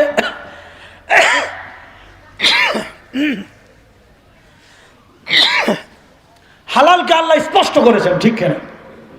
হারামও স্পষ্ট, ঠিক কিনা? অথচ মানুষ একাকার করে ফেলবে কোনটা হালাল কোনটা হারাম। কিয়ামতের আগে মানুষ আর বাস বিচার করবে টাকা হলেই যথেষ্ট। জোরে কোন আস্তাগফিরুল্লাহ। কাজী সাহেব কি করছে জানেন? আমার মায়ের আজকের তালাক দিল, আজকের বিয়ে দিচ্ছে না? ওর ইদ্যত পালন নাই, ওই বিয়েটাও হারাম। ব্যাকডেট লিখে দিয়ে বিয়ে পড়াই দিচ্ছে, আজকের তালাক দিল, আজকের বিয়ে। জোরে কোন আস্তাগফিরুল্লাহ। ও কাজেও মনে করছে আমি 5,000 টাকা পাবো। বিয়ে হালাল হোক আর হারাম হোক ওইটা দেখার দরকার নেই, ঠিক না? আমার ভাইরা, ওজনে ফাঁকি দেওয়া, আমার ভাইরা ফলমূলে ফরমালিন দিয়ে মানুষকে ধ্বংস করে দেওয়া। মানুষ কত নিষ্ঠুর, মানুষ কত ভয়ঙ্কর। আমার ভাইরা, বন্ধুরা আমার, কিভাবে মানুষকে মারতেছে, কিভাবে মানুষকে মানুষ ধ্বংস করছে। অথচ একটা মানুষ কত দামি, তার পরিবারের কাছে কত দামি, ঠিক কিনা? ঠিক কিনা? আপনি নিজেই বুঝেন আপনার দিয়ে আপনার পরিবারের কাছে আপনি কত দামি। অথচ সেই মানুষটাকে মারতেছে মানুষ কিভাবে। জোরে কোন আস্তাগফিরুল্লাহ। আমার ভাইরা, অতএব আকাল আল হালালি, এক নম্বরে হলো হালাল রুজি, দুই নম্বরে ওয়াদাইল ফরাইজি। আমার ভাইরা, যারা ফরজ সমূহ যত্ন সহকারে আদা করে। আজকের মসজিদগুলি আজান হলে আমার ভাইরা, মসজিদ গ্রামে গঞ্জে খালি পড়ে যায়, মসজিদে আসে না মানুষ। ফজরে 2 জন 3 জন, তার বেশি আসে না, ঘুমিয়ে কাটায়। আল্লাহর নবী বলছেন নাজাত তিনটা জিনিসে। এক নম্বরে আকাল আল হালালে, হালাল রুজি খেতে হবে, তাছাড়া কোনো ইবাদত কবুল হবে। আরো জোরে বলেন হবে। আমরা হারাম খাচ্ছি না, কি সুদ খাচ্ছি না? সুদের কথা বলা যাবে না? কি কোন আপনারা সুদের কথা বলা না গেলে উপায় নাই, নাজাত নাই। আমার আল্লাহ কোরআনের মধ্যে বলেন, ইয়া আইয়ুহাল্লাযীনা আমানু তাকুল্লাহা ওয়া যারু মা বাকিয়া মিনার রিবা ইন কুনতুম মুমিনিন। কত সম্পদের দরকার আপনার, হ্যাঁ? আল্লাহ পাক বলেন, হে ঈমানদারগণেরা, ইত্তাকুল্লাহ, আল্লাহকে ভয় করো, তোমার মৃত্যু হবেই। আমার ভাইয়েরা, লক্ষ লক্ষ পয়গম্বর চলে গেছেন, কারুনের মতো প্রতাপশালী বাদশা চলে গেল, ফিরাউন চলে গেল, হামান চলে গেল, আবু জাহেল চলে গেল, আবু লাহাব চলে গেল, সুলাইমান নবীর মতো নবী আমার ভাইরা চলে গেল, লোকমান হাকিমের মতো কত বড় বাদশা চলে গেল, জুলকারনাইন চলে গেল, নূহ নবী চলে গেল, আদম চলে গেল, সব নবীরা চলে গেল, কত প্রতাপশালী বাদশা চলে গেল। এই পৃথিবীতে কেউ থাকতে পারবে না। আমার ভাইরা, বিজ্ঞানীরা বলেন মৌত এমন একটা জিনিস, আমার ভাইরা মৃত্যু নিশ্চিত হবেই। কোরআনে আমার ভাইরা এই আয়াত গবেষণা করে তারা বলে দিয়েছে যে কোরআনে আল্লাহ পাক বলেন, কুল ইয়াতাওয়াফাকুম মালাকুল মাউত, প্রত্যেকটা প্রাণীর কাছে আমার ভাইরা মৌতের ফেরেশতা আসবেই, এতে কোনো সন্দেহ নেই। আমার ভাইরা, বন্ধুরা আমার, মৃত্যু যখন হবে তখন কিসের বাহাদুরি, আমার ভাইরা কিসের অহংকার। বন্ধুরা আমার, অদোস্তরা, আমার আল্লাহর নবী একদিন বললেন, এমন একজন সাহাবীকে নবী জান্নাতের ঘোষণা দিলেন, তার দুটো গুণ আছে। কয়টা? তিনবার নবী বলেছেন মজলিসে, যেরকম সুবহানাল্লাহ।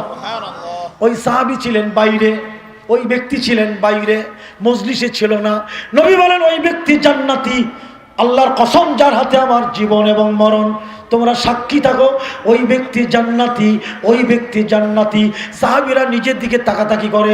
নবী বললেন, বাইরে দেখো, যার দাড়ি দিয়ে অজুর পানি পড়তেছে, জুতা জোড়াটা বগলে, আমাদের মজলিসে আসতেছে, মজলিসে নাই, আসতেছে। সাহাবীরা তাকায় দেখে ওই ব্যক্তি আসতেছে। 3 দিন নবী তার জান্নাতের ঘোষণা দিল। জোরে কোন সুবহানাল্লাহ। আমার ভাই, একজন সাহাবী ওর বাড়িতে থাকলো 3 দিন। ঘটনা সংক্ষেপ করে বলি যে ওই জান্নাতি সাহাবার কি আমল আছে, কি গুণ আছে আমি জানবো।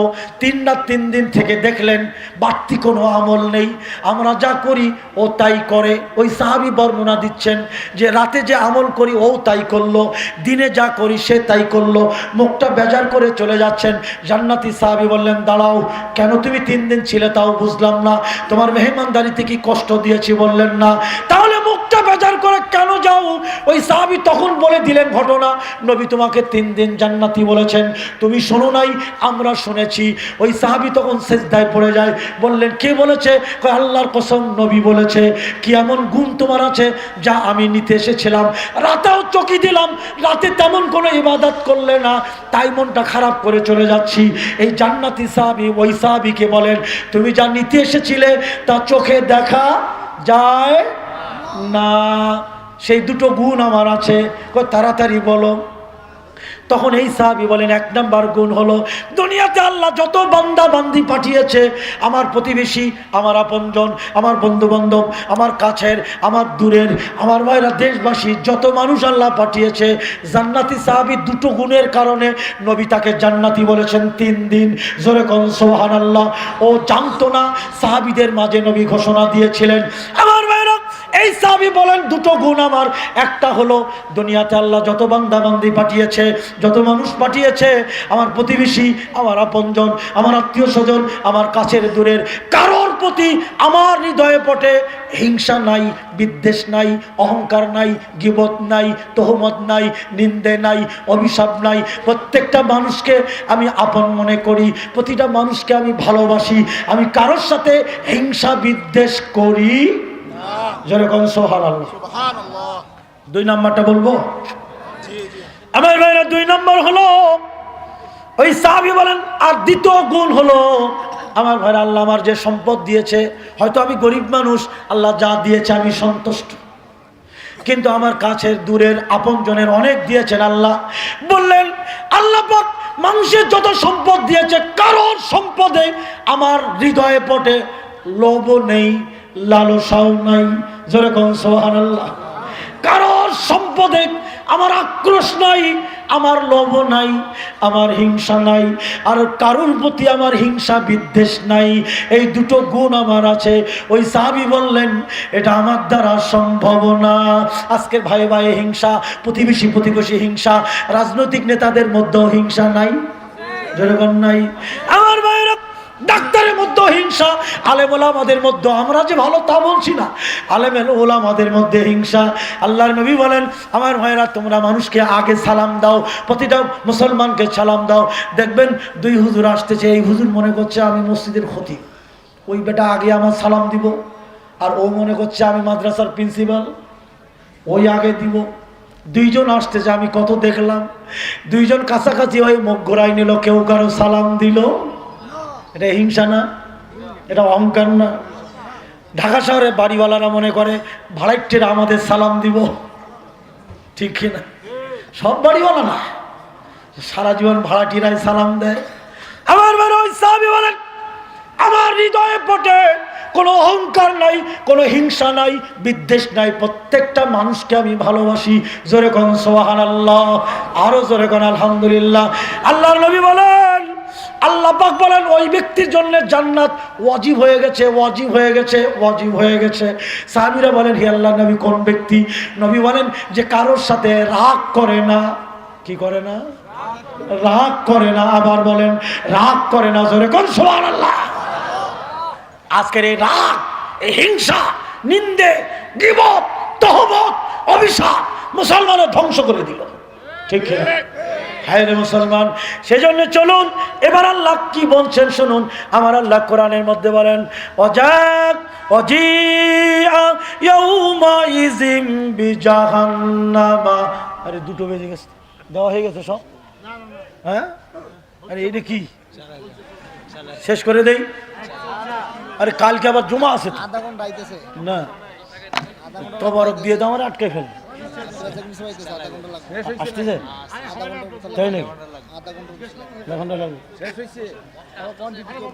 আব্দুর রাজ্জাক সাহেব আসতেছেন, জোরে কোন মারহাবা, আরো জোরে কোন মারহাবা, একটু জোরে সোরে তাকবীর, লিল্লাহ তাকবীর, আলহামদুলিল্লাহ, আলহামদুলিল্লাহ। একটুখানি ধৈর্য ধরুন, উনি এসেই পড়েছেন। আলহামদুলিল্লাহ, আমি যে কথাটি বলতেছিলাম, চলুন আবার পরকালের মধ্যে ঢুকে যাই। আমার ভাইরা, আল্লাহ পাক এবার পরের আয়াতে বললেন আমার আলিমাত নাফসুম মা কদ্দামাত ওয়া আখখারাত। আল্লাহ পাক বলেন তোমরা সেদিন জানতে পারবে অগ্রে এবং বসুন। হইছে করছেন কেন? বসে বলুন, সবাই বসে বলুন। মাশাআল্লাহ, আলহামদুলিল্লাহ। আমার ভাইয়েরা সবাই বসে বলুন আলহামদুলিল্লাহ। বলতেছিলাম নাজাত কয়টা জিনিসে? জোরে বলেন কয়টা? এক নম্বরে কি মনে নাই? আকালাল হালালি, হালাল রুজি। হালাল রুজি খাবেন তো? সবাই রাজি? সুদ বর্জন করব, রাজি আছেন? সবাই রাজি? আলহামদুলিল্লাহ। আল্লাহ পাক কোরআনে কারীমের মধ্যে বলেন ইয়া আইয়ুহাল্লাযীনা আমানু তাকুল্লাহা ওয়া যারু মা বাকিয়া মিনার রিবা ইন কুনতুম মুমিনিন। আল্লাহ পাক বলেন তোমরা আমি আল্লাহ, আমাকে ভয় করো। আজকের আল্লাহর ভীতি আমাদের দিলের মধ্যে নাই, আছে? আল্লাহর ভয় যদি থাকতো মানুষ জিনা ব্যভিচারে যাইতো না, সুদ ঘুষে যাইতো না, শোষণ অত্যাচারে যাইতো না। মানুষ মানুষকে হত্যা করে কেমনে আমার ব্রেনে ধরে না। একজন মানুষ কি করে তুমি হত্যা করো? আমার ভাইয়ের আল্লাহ পাক বলেন আমাকে ভয় করো, অদারু মা বাকিয়া মিনার রিবা, আর আমি আল্লাহ সুদকে হারাম করে দিয়েছি, নিশ্চিহ্ন করে দিয়েছি। আমার ভাইয়েরা আল্লাহ পাক বলেন ইন কুনতুম মুমিনিন, যদি তোমরা মুমিন হও, যদি তোমরা মুত্তাকি হও, তাহলে সুদ বর্জন করো। এরপরে আল্লাহ পাক বলেন ফাইল্লাম তাফআলু ফাযানু বিহারবিম মিনাল্লাহি ওয়া রাসূলি। আল্লাহ পাক বলেন, মহান আল্লাহ পাক বলেন ফাইল্লাম তাফআলু ফাযানু বিহারবিম মিনাল্লাহি ওয়া রাসূলি। আল্লাহ পাক বলছেন যদি তোমরা সুদ বর্জন না করো তাহলে আল্লাহ এবং রসুলের সাথে তোমরা যুদ্ধ করো। জোরে কোন আস্তাগফিরুল্লাহ। কি আছেন আল্লাহর সাথে যুদ্ধ করবেন? কি আছেন নবীর সাথে যুদ্ধ করবেন? আমার ভাইরা, তাহলে সুদ বর্জন করতেই হবে। শোনেন আমার ভাইরা, আল্লাহর নবী তীব্রহরে, আল্লাহর নবী দুপুরবেলা খোদার যন্ত্রণায় বিশ্ব নবী ঘর ছেড়ে খেজুর বাগানে বসে আছে। বিশ্ব নবী, মানবতার নবী, খোদার যন্ত্রণায় ঘর ছেড়ে খেজুর বাগানে বসে আছে। কিছুক্ষণ পরে আবু বকর রাদিয়াল্লাহু তাআলা আনহু ঘর ছেড়ে রসুলের কাছে আসলেন। নবী এবার আবু বকরকে বলেন, হে আবু বকর। আবু বকর বলেন, লাব্বাইকা ইয়া রাসূলুল্লাহ। আল্লাহ নবী বলেন, আবু বকর, কিসে তোমাকে দ্বীপ্রহরে দুপুরবেলা ঘর ছাড়া করলো? আবু বকর ফিল জান্নাতি, জোরে কোন সুবহানাল্লাহ। আবু বকরের মতো সাহাবী কেঁদে কেঁদে নবীকে বলেন, হে আল্লাহর নবী, খোদা আমাকে ঘর ছাড়া করে দিয়েছে। নবী বলেন, আবু বকর তুমি আমার ডান পাশে বসো। নবী আবু বকরকে বসালেন। কিছুক্ষণ পরে ওমর ফিল জান্নাতি, নবী বলেছেন, ওমর তুমি জান্নাতি। সেই ওমর ঘর ছেড়ে আসতেছেন। নবী বলেন, আবু বকর, ওই যে ওমর। আবু বকর বলেন, হে আল্লাহর নবী, ওমর আসতেছে। ওমর এসে গেল। আল্লাহর নবী ওমরকে বলছেন, তোমাকে আবার কে ঘর ছাড়া করলো? খলিফাতুল মুসলিমিন, আমিরুল মুমিনিন হযরত ওমর বলেন, হে আল্লাহর নবী, এই দুপুরবেলা ঘর থেকে বের হয়েছি খোদার যন্ত্রণা নিয়ে, ঘরের মধ্যে টিকতে পারি নাই, স্ত্রীর যন্ত্রণা।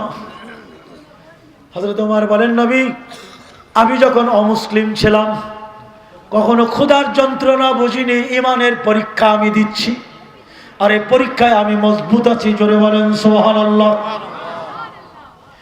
তিনজন জান্নাতি, দুইজন জান্নাতি সাহাবী আমার ভাইয়েরা, যাদেরকে আল্লাহর নবী জান্নাতি বলেছেন, তারা দুইজন খোদার যন্ত্রণা সহ্য করতে না পেরে ঘর ছেড়ে দিয়েছেন।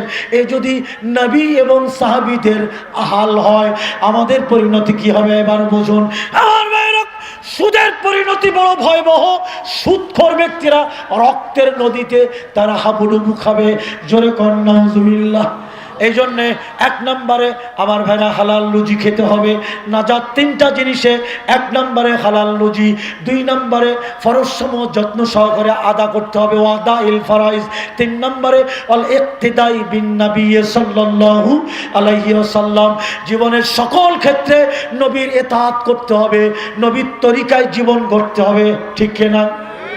তরিকা মানলে কার তরিকা মানবো? কারো আপত্তি আছে? একজনের ডাইনে বায়ে সামনে তরিকা মানলে কার তরিকা? এটার দলিল কি? আউযু বিল্লাহি মিনাশ শাইতানির রাজিম। ওয়া মা আতাকুমুর রাসূল ফাখুযুহু ওয়া মা নাহাকুম আনহু ফান্তাহু। তিন নম্বরে যে নাজাত, ওয়াল ইক্তিদাই বিন নবী সাল্লাল্লাহু আলাইহি ওয়াসাল্লাম, জীবনের সকল ক্ষেত্রে রাসূলের ইতাআত। ঠিক কি না? এটা কি সুন্নত, নফল না ফরজ? যে উস্তাদ জি কি বলল, ফরজ। সেটা কি? আমার আল্লাহ পাক বলেন, আমার নবী তোমাদের জন্য যা নিয়ে এসেছে তোমরা তাই গ্রহণ করো, আর যা নিষেধ করেন তোমরা তা বর্জন করো। নবী তোমাদের যা দেয় তোমরা তাই গ্রহণ করো, আর যা নিষেধ করেন তোমরা তা থেকে বিরত থাকো। আমার ভাইয়েরা, নবীর তরিকায় জীবন করতে হবে, তাছাড়া নাজাত পাবেন কি করে? সব নবীরা, আমাদের নবীর সুপারিশ ছাড়া কেউ কোনো নবী ও জান্নাতে যাবে? যদি বলেন যাবে, তাহলে নবীর তরিকা ছাড়া আর কোন তরিকা মানা যাবে? দেখেন যায় কিনা। আল্লাহ পাক বলেন, লাকাদ কানা লাকুম ফি রাসূলিল্লাহি উসওয়াতুন হাসানা। আল্লাহ পাক বলেন, আমি না, আল্লাহ পাক বলেন, নিশ্চয়ই তোমাদের জন্য আমার রাসূলের মধ্যে রয়েছে উত্তম আদর্শ। জোরে বলেন সুবহানাল্লাহ, আরো জোরে কোন আলহামদুলিল্লাহ। ভাইজান, কোনো তরিকায় নাজাত নাই নবীর তরিকা ছাড়া। এমন কোন বান্দা আছে কি সে বলতে পারবে যে নবীর তরিকা মানি না? পারবে? পারবে? শুনুন তাহলে আমার সাথে আপনারা পড়েন, আউযু বিল্লাহি মিনাশ শাইতানির রাজিম। আর একটু জোরে পড়েন, আউযু বিল্লাহি মিনাশ শাইতানির রাজিম। ফালা ওয়া রাব্বিকা লা ইউমিনুনা হাত্তা ইউহাক্কিমুকা ফীমা শাজারা বাইনাহুম সুম্মা লা ইয়াজিদু ফী আনফুসিহিম হারাজাম মিম্মা কাদাইতা ওয়া ইউসাল্লিমু তাসলিমা। জোরে করে আলহামদুলিল্লাহ। আল্লাহ পাক বলেন, আল্লাহ পাক বলেন, ফালা ওয়া রাব্বিকা, হে নবী আপনার রবের কসম। কসম কাটলো কে? একটু জোরে কর না। আল্লাহ কসম কাটলো কে? নিশ্চয় গুরুত্বপূর্ণ কোনো কথা। কসম কেটে ফেললেন কে? কিসের কসম? ফালা ওয়া রাব্বিকা, হে নবী আপনার রবের কসম। লা ইউমিনুনা, তারা কোশ্চিন কালেও ঈমানদার হতে পারবে না। কে বলছেন? আল্লাহ। আরো জোরে আল্লাহ। আরে আমি না তো, আল্লাহ পাক বলেন। জোরে কোন মারহাবা। আল্লাহ কি বললেন? কারা মুমিন হতে পারবে না, কারা বিশ্বাসী হতে পারবে না, কারা মুত্তাকি হতে পারবে না?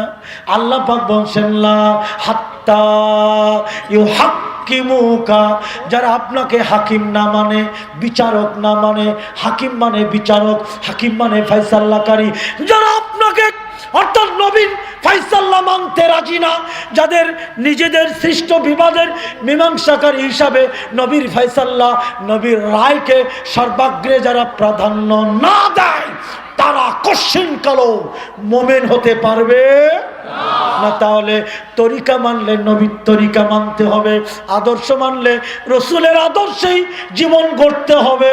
জোরে বলেন ঠিক কিনা? আরো জোরে বলেন ঠিক কিনা? আমার ভাইয়েরা ভালো করে শোনেন, এবার আমি শেষ করে দেই। আমার ভাই আল্লাহর নবী বলছেন, আল্লাহর নবী বলেন, আলহামদুলিল্লাহ, শুকরিয়া, জাযাকাল্লাহ। আমার ভাইরা আমি আর লম্বা করবো না, কি বলেন? সম্মানিত সুধী মণ্ডলী, অনেক রাত হয়ে গেছে, কালকে আবার শরীরটোলায় প্রোগ্রাম। সম্মানিত সুধী মণ্ডলী, আবার কালকে জুমা, মনে হচ্ছে মুতাল্লির জুমাটা ছুটি নেই, ছুটি দিবে বলে মনে হয় না, কি বলেন? আলহামদুলিল্লাহ, যেহেতু আমি ঢাকায় আসি, শুকরিয়া আল্লাহ পাকের। সম্মানিত সুধী মণ্ডলী, তবে একটি কথা বলে নেই, না বললেই নয়, বলবো। আল্লাহ নবী বলছেন, ইয়াহুদ সম্প্রদায় ৭১ দলে বিভক্ত হয়েছিল, বনী ইসরাঈলরা ৭২ দলে বিভক্ত হয়েছিল। নবী বলেন আমার উম্মত হবে ৭৩ দলে বিভক্ত, একটি দল জান্নাতি হবে, ৭২টি দল জাহান্নামে যাবে। ঠিক কিনা? এই হাদিসের পরে গোটা পৃথিবীর আলেমরা একমত। জোরে কোন আলহামদুলিল্লাহ। অথচ এই কোন দল জান্নাতি হবে? এরা কয় আমরা, ওরা কয় না আমরা, ওরা বলে না আমরা, এরা বলে না আমরা। আমার ভাইরা, আমি নাম বলবো না, এরা বলে আমরা, ওরা বলে না আমরা, ওই দল বলে না আমরা, এই দল বলে না আমরা। আমার ভাইরা, আমরা বলি না আমরা, এই দল নিয়ে মারামারি। জান্নাতি একটি দল কারা? নবী বলে দিলেন। জোরে কোন সুবহানাল্লাহ। নবী বলেন, সাহাবীরা প্রশ্ন করলেন, হে আল্লাহর নবী, জান্নাতি সেই দলটি কারা? নবী বললেন, মা আনা আলাইহি ওয়া আসহাবি, আমি এবং আমার সাহাবীরা যে দিনের পরে দাঁড়িয়ে আছি, যে শরীয়তের পরে দাঁড়িয়ে আছি, এই দিন যারা মানবে, এই শরীয়ত যারা মানবে, তারাই জান্নাতের একটি দল। জোরে কোন সুবহানাল্লাহ। আমার প্রশ্ন হলো, নবী বলেন, আমি মা আনা আলাইহি ওয়া আসহাবি, আমি এবং আমার সাহাবীদের আদর্শে যারা জীবন গড়বে। আমার প্রশ্ন আপনাদের কাছে কিয়ামত পর্যন্ত রেখে যাব। আমার প্রশ্ন আপনাদের কাছে, আবারও শোনেন, জান্নাতি দল কারা? সাহাবীরা প্রশ্ন করেন, নবী বলেন, মা আনা আলাইহি ওয়া আসহাবি, আমি এবং আমার সাহাবীদের আদর্শে যারা আদর্শিত হবে, তারাই জান্নাতের একটি দল। আমার প্রশ্ন, নবী যখন এই কথা বলেছিলেন, তখন কটা তরিকা ছিল? কটা দল ছিল? জোরে কন্যা সুবহানাল্লাহ। তাহলে নবীর তরিকায় জীবন গড়তে কি কষ্ট হবে? নবীর আদর্শে আদর্শিত হতে হলে কি কষ্ট হবে? লিল্লাহে তাকবীর। আল্লাহ আমাকে আপনাকে গোটা দুনিয়ার মুসলমানদেরকে রাসূলের তরিকায় এবং নবীর আদর্শে আদর্শিত হওয়ার তৌফিক দান করুক। জোরে বলেন আমিন। আরো জোরে বলেন আমিন। একটি প্রশ্ন, কি এটা? পাকিস্তান মাঠে, বাংলাদেশ মাঠে, হ্যাঁ বাংলাদেশ মাঠে ওয়াজে বুকে হাত বাঁধা, আমিন জোরে বলা, পায়ের সাথে পা মিলিয়ে দাঁড়ানোর হাদিসের একটু আলোচনা দরখাস্ত রইল। চরমনায় ও অলিপুরীর পন্থীরা চ্যালেঞ্জ করলো আজ রাতে, আজকে হচ্ছে, আজকে বলবে, বলছে।